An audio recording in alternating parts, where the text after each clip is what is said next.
Hey everybody, I'm Christy Jordan. Welcome to the Front Porch Fellowship.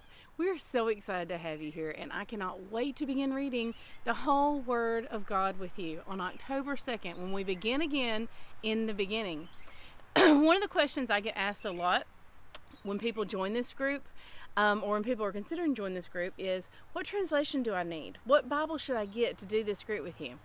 And I just want you to know that the group policy is the best Bible translation is the one you are going to read. You do not need a particular translation to read through the Bible with us. One of the reasons for that is because I will teach you how to use whatever translation you normally use as your jumping off point. That is just where we start. And then I'm going to give you tools and show you how to dig deeper into the Word using whatever Bible you want to begin with. So we're going to go deeper from there. That's just your jumping off point. So what I suggest you do, if you're looking for a particular translation to use, if you're trying to find which translation you like the best, go to BibleGateway.com. Type in a certain verse, maybe Deuteronomy 30 is my favorite chapter in the Bible.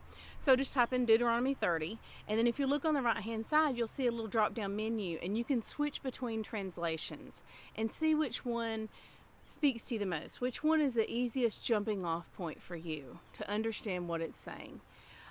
We all have we all have translations that we feel are easier to read for us, and that's fine. I want you to find that translation that you're going to be most likely to pick up and read, that you're going to be the least intimidated by. And let me tell you something, if you are intimidated by the Bible, get ready to cast that aside, because by the time we get into this study, you are going to start feeling so smart. You're going to see it. You're going to understand it.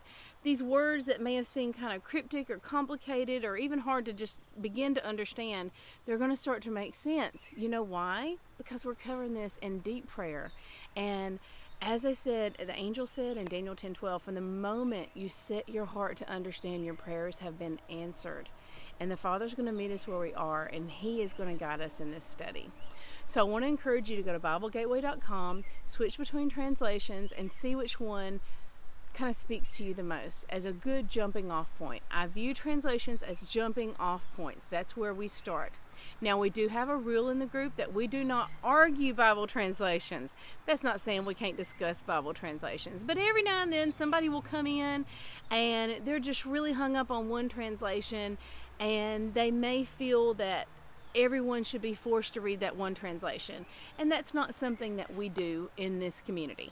Now, you will see when I post the Bible readings, once we start again, I post the ESV translation. That's not saying that you have to do ESV or that ESV is my favorite translation. I just kind of had to pick a good vanilla that kind of goes with the group, okay? So I chose ESV as the general group jumping off point, but you do not have to read ESV. I read 5 different translations. 5, I think, every day. When I'm studying and writing my notes and stuff, I check out that same verse in 5 different translations. So don't feel like you have to be married to one particular translation, and certainly don't feel like you have to read the translation that anyone else reads. This is about you. The best translation is the one you're going to read, and that is our group policy, and that is my policy.